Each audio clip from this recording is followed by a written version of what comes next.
Some places don't feel like destinations. Some places feel like the last line in a story. They are conclusions written in asphalt and wind, a last page, the quiet click of certainty, a final frame where the motion admits its own ending. I'm drawn to the edges, geographic and emotional, where the world tests its margins, where roads end, signals fade, and the wind says more than people do. This is where the world seems to stop, where asphalt surrenders to tide and certainty becomes water. Some places don't feel unfinished. They feel final. Out past Ushuaia, at the Beagle Channel, the highway unspools into grey sea and colder wind. Argentina's end of the world, a place where maps bow to water and you bow to weather. On Iceland's Hornstrandir, the cliffs speak in breakers and spindrift. Here, the only schedule is the weather's, and it keeps its own time. In the McMurdo dry valleys, Antarctica pares the planet to bone. There is no sound but your own breath, and the earth feels vowed to silence. Tristan de Cunha sits alone, a dot of life suspended in an ocean of distance. The skeleton coast is a ledger of endings, ship bones and fog where even the compass seems to hesitate. At Cape Reinga, two oceans meet. Waves debate like old gods at a boundary line, and the coast listens. Socotra feels foreign in a way that reminds me I'm the visitor, not the measure. In Bolivia's Salar de Uyuni, the sky falls to the ground until there is no line left to draw. Dead Horse is the hard stop of the road, where machines murmur and wild eyes study the fence line of our ambition. And on the Faroes, sea stacks hold the last word in stone. These places aren't empty. They're exact. Here the world doesn't continue. It simply ends. And in that ending, something in me begins. Top 10 places that feel like the end of the world. This is where we start. Ushuaia, the end of the world city at the far edge of the Americas, where morning light feels like a cautious arrival. Here the road slackens, the maps grow quiet, and the wind finishes the sentence. After Ushuaia, there is only ocean and ice. Snow dusts the port in a pale hush. Cranes idle like patient giants. The Beagle Channel keeps time with the tide. Ships point their prows to the unknown, to waters where compasses falter and daylight stretches thin. Their horns roll out, deep, deliberate, a promise signed in breath and brine. On lonely roads, civilization thins by the kilometer. Neon gives way to frost. Chatter dissolves to gulls. A single tail light disappears into cloud, and the city becomes a rumor behind you. Here, asphalt ends with snow, with rock, and a line of grey sea. Mountains hold the town like a secret, Marshall's white ribs, the dark firs of Tierra del Fuego, long static frames where small gestures speak, smoke from a single home, a red jacket threading silence, a lighthouse steady as a metronome. Time breathes slower here, everything feels heightened. Each footstep, each whisper of sleet on steel, hands that know winter tie the day to the pier, quiet silver rising from black water, scientists, crew, wanderers, shouldering the edge. A last page marked before the blank begins. In Ushuaia, the world narrows to essentials: wind, water, mountain, breath. You hear your thoughts without the city answering back. And in that silence, perspective arrives, vast, humbling, and clean. This is the last outpost before the blank page. Stand at the rail. Watch the land fall away. Let the cold name what matters. After Ushuaia, the map is mostly white, and somehow that feels like a beginning. I arrive at the last ragged edge of South America, where the map frays into spray and wind, Cape Horn, a black tooth of rock staring down two oceans that never learned to share. The air tastes of salt and iron. The wind has a voice here, cold, relentless, older than history. It presses the sea to silence, then tears it upright in walls of water.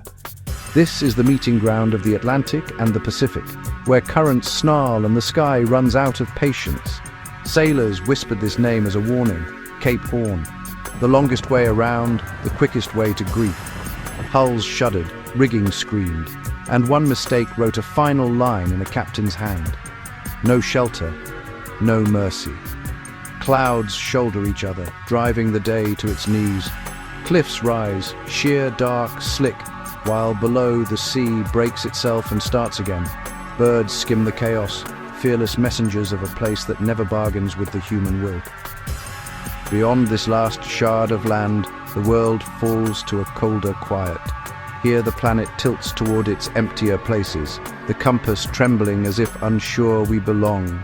Every gust reminds me that comfort is a fragile invention.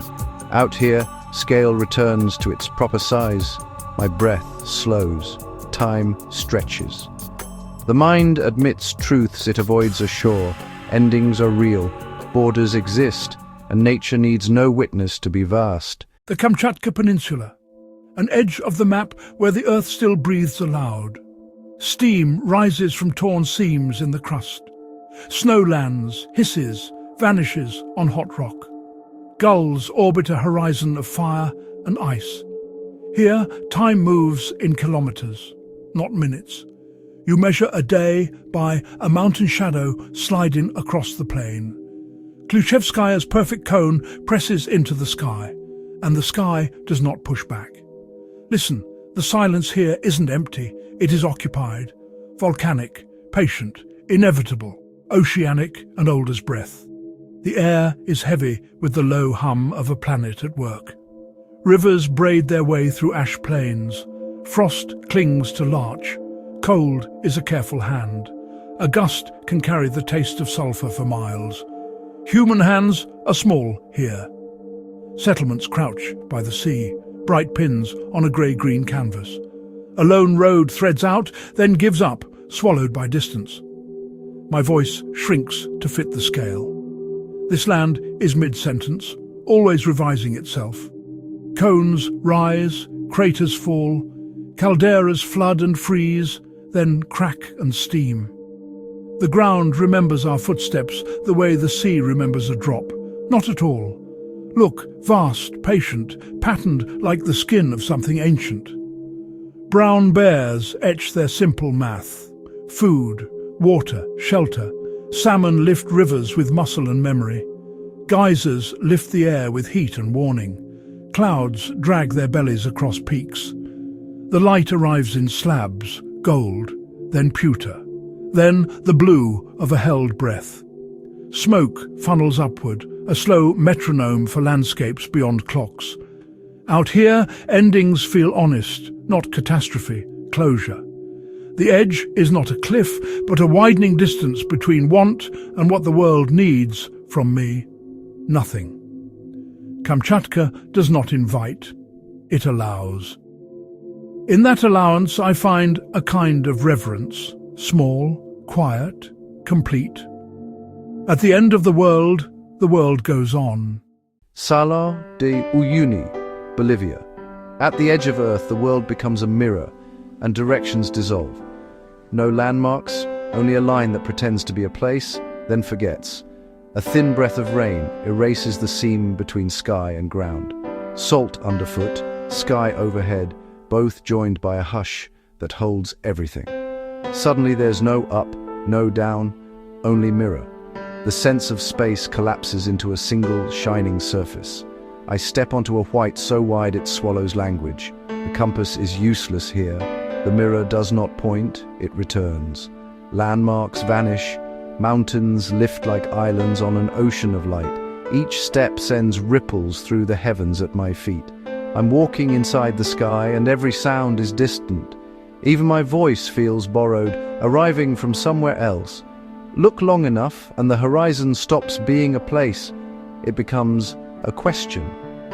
I search for edges and find only echoes, a lone figure, a truck adrift. Time loosens its grip. The sun performs on a polished sea. Shadows lengthen like memories you thought you'd forgotten. The air tastes of minerals and quiet. The world inhales and holds. When the veil lifts, a blue so clean it humbles you flows underfoot.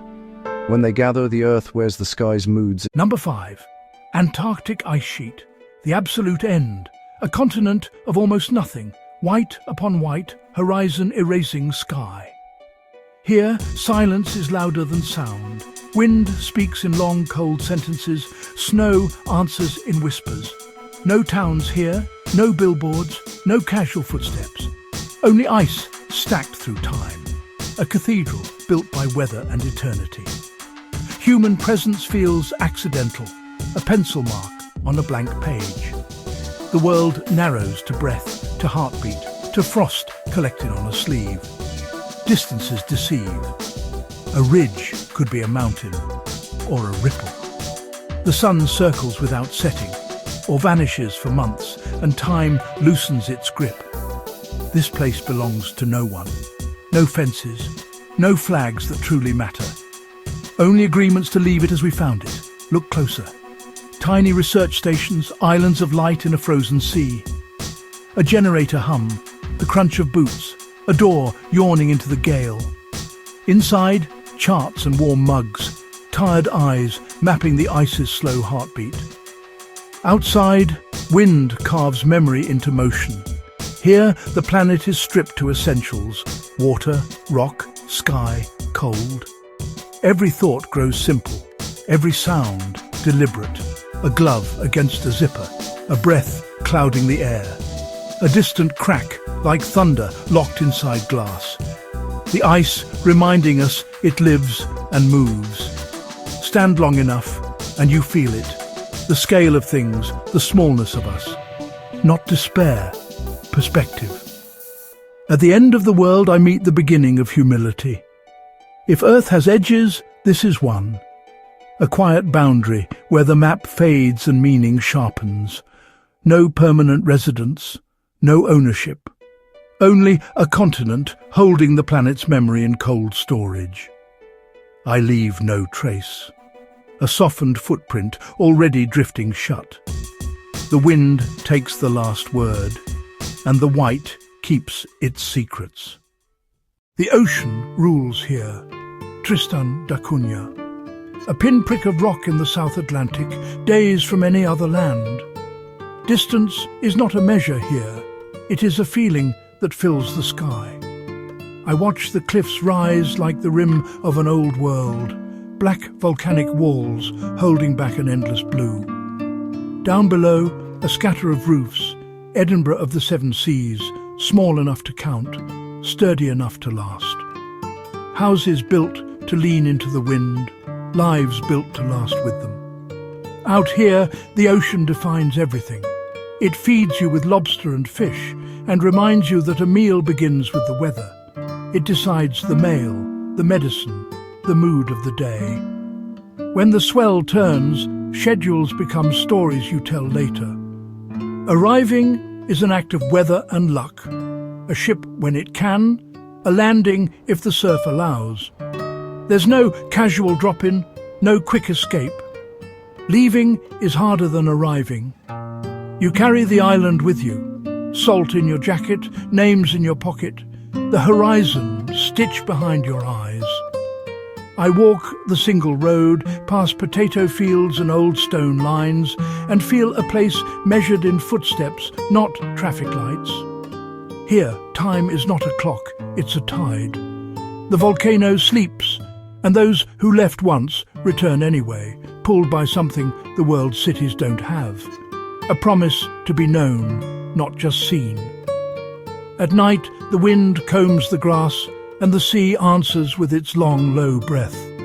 Beyond that, nothing. Just distance. Just a ring of water wide enough to quiet the noise in your head. The world feels far away here, and for a moment, that is mercy.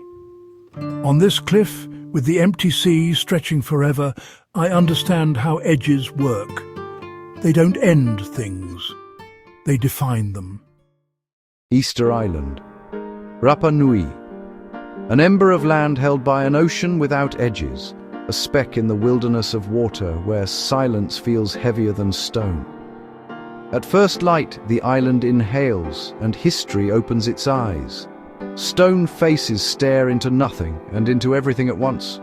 They watch the land, not the sea, the world that changed without them. I stand with them and the island stands inside me. Wind brushes the grass like a hand smoothing a memory. Waves hammer the black coast, carving patience into rock. The horizon repeats itself forever, a sentence without a period. Out here, isolation has a memory, and it remembers us. Navigators once read this sky, sailing faith between the constellations. A canoe on an idea of home, carried by swell and courage.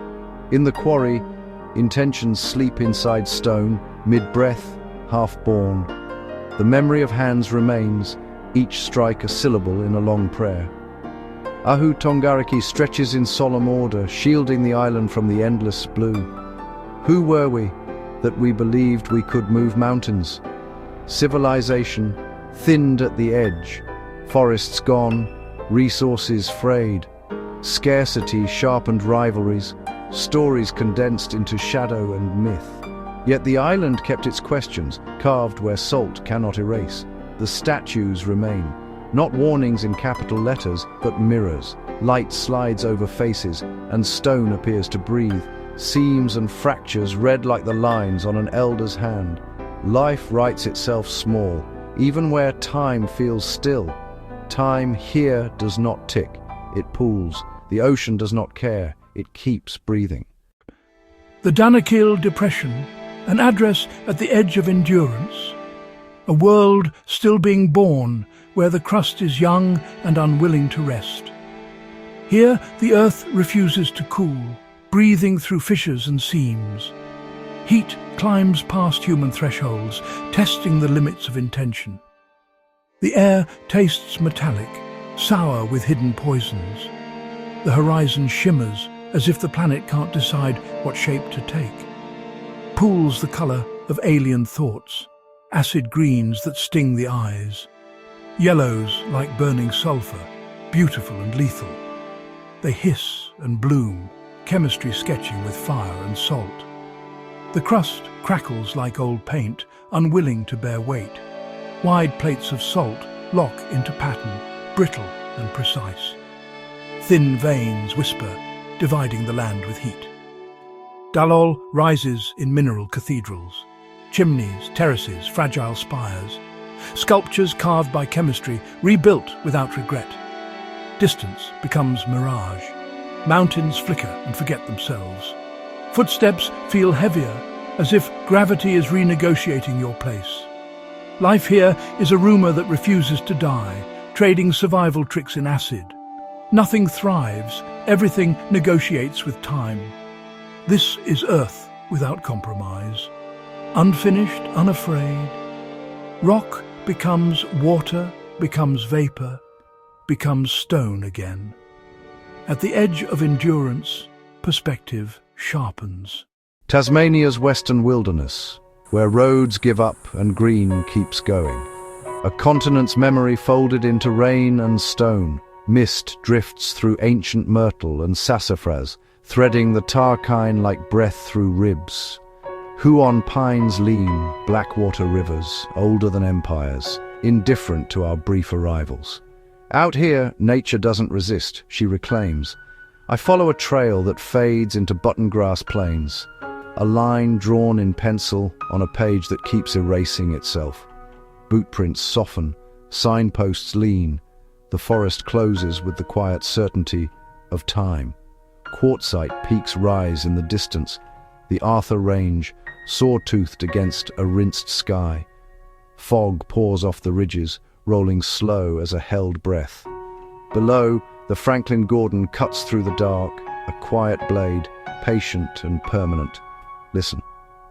The roaring 40s comb the canopy, stringing the valleys with a low note you feel in your chest. No engines, no chatter, just wind, water and the soft percussion of rain on leaf and lichen. I pass an old track marker swallowed by moss, not with ruin, but with return. Timber becomes soil, steel becomes stain.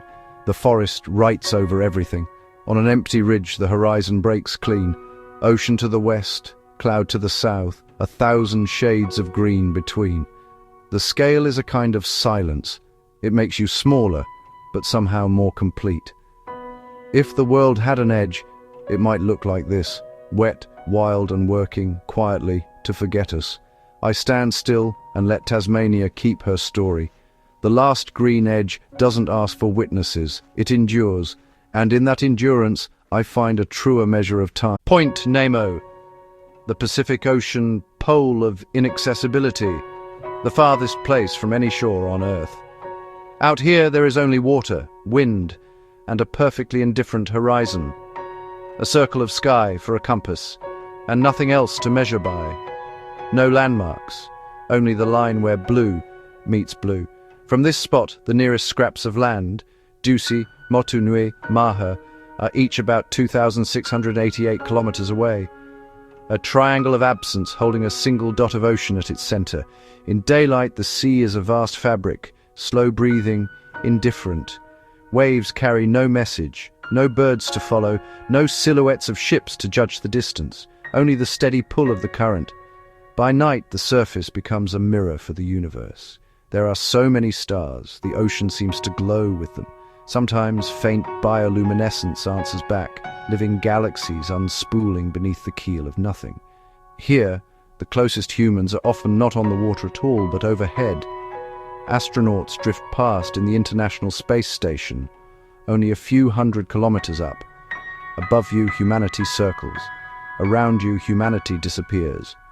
Point Nemo lies within a slow gyre that discourages life and invites stillness. Even old spacecraft end their journeys near here, a quiet cemetery in blue for machines that once touched the sky. I came here chasing the idea of an ending, the farthest coasts, the loneliest ice, the horizons that swallow even breath. Out there, the silence isn't empty, it is honest. It strips away the noise and leaves you face to face with distance. We talk about the end of the world like it's a cliff, a sudden drop, but it isn't. It's a feeling, a long fade into space, weather, time. The slow pull of tide and wind, the way light gets thin at the edges, and your heartbeat starts to sound like a clock you can finally hear. These places don't shout, they breathe. They remind us how small we are, and somehow that makes everything larger. Perspective isn't a lesson here, it's a landscape. You don't learn it, you stand in it until it changes you. The finality I found wasn't destruction, it was distance. Distance between what I need and what I thought I needed. Between the drama I carry and the calm that was always waiting. At the edge, time feels stretched thin. Minutes become weather, footsteps become decisions. The horizon stops being a border and starts to feel like a promise. At the edge of the world, nothing ends violently. It simply fades. And when you stand there long enough, you realize the world never needed us to continue. If this journey made you pause, like the video,